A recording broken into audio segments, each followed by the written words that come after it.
Users are the financial blood of YouTube. Without us, they don't exist. Now that we've established the balance of power, let's see if we can get YouTube to play ball.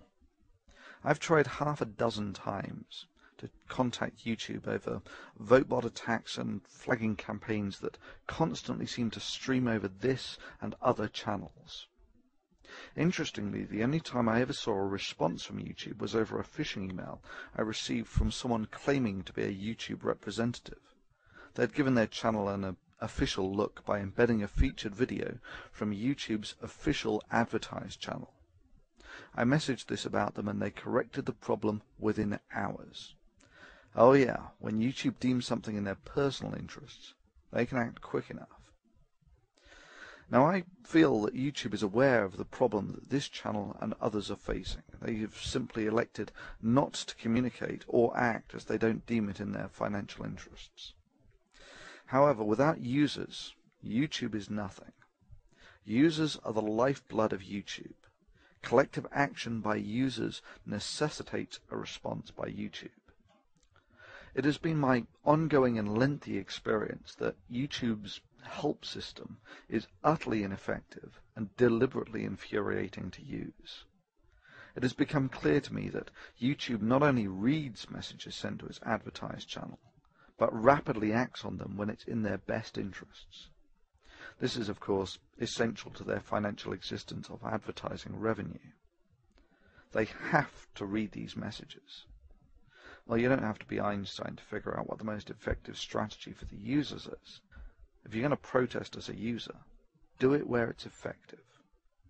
If you're unhappy with YouTube's inaction regarding vote bots, script voting, spamming, false flagging campaigns, and YouTube's inability to correct these mistakes, then feel free to voice your concern to this woman. Welcome to YouTube's very own brand channel. This is our version of an online media kit. I'm Susie Ryder. I'm the Director of Ad Sales at YouTube, and it has been staggering over the course of the last couple of years to see YouTube grow from a small video sharing site to garnering the 6th largest audience on the web. There are a couple things that a marketer or an advertiser needs to get. The first one is that on YouTube it's really about participating. Look at me dancing with Soldier Boy. I'm participating. You heard Susie. It's all about participation. You can take her up on her offer and contact her either directly through YouTube's advertised channel or via the link provided. Basically, Google Susie Ryder's name. Now, I have no doubt that a company like YouTube will do their best to get the spam filters on this first thing Monday morning. So if you want your voice to be heard, it's best to use unique wording and probably include the odd line about advertising, etc. Be creative. And yeah, it has occurred to me that YouTube might shut me down for this. I'm sure they could spin this into a violation of some sort. Hell, the guidelines are so vague that anything could be a violation.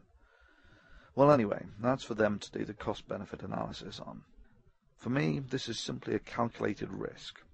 If YouTube decide to play ball here, there will be less angry users writing the messages, and YouTube will be a better maintained and fairer forum. It's win-win. If they don't, then the Thunderf00t channel is gone, and YouTube makes its statement about how it values the opinions of users, and the site likely becomes an increasingly bland and sterile commercial video network, the trajectory it's arguably on already. Irrespective of YouTube's actions, the optimum strategy for us free thinkers now is for you to add the big channels as friends. Basically, this allows us, when someone brings a vote-bot attack to our attention, to alert thousands and maybe even tens of thousands to the problem. This is a form of workaround for dealing with symptoms. Only the system engineers can provide a cure. And yeah, that's you, YouTube. Users, the time has come for you to decide if YouTube's inaction to correct the willful abuse and the detrimental effects that this has had on your experience of using YouTube merits you writing to them. Your collective actions will decide the outcome. To a very large extent, you, the YouTube community, will get the forum it deserves.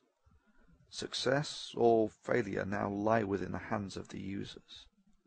It is time to choose your path.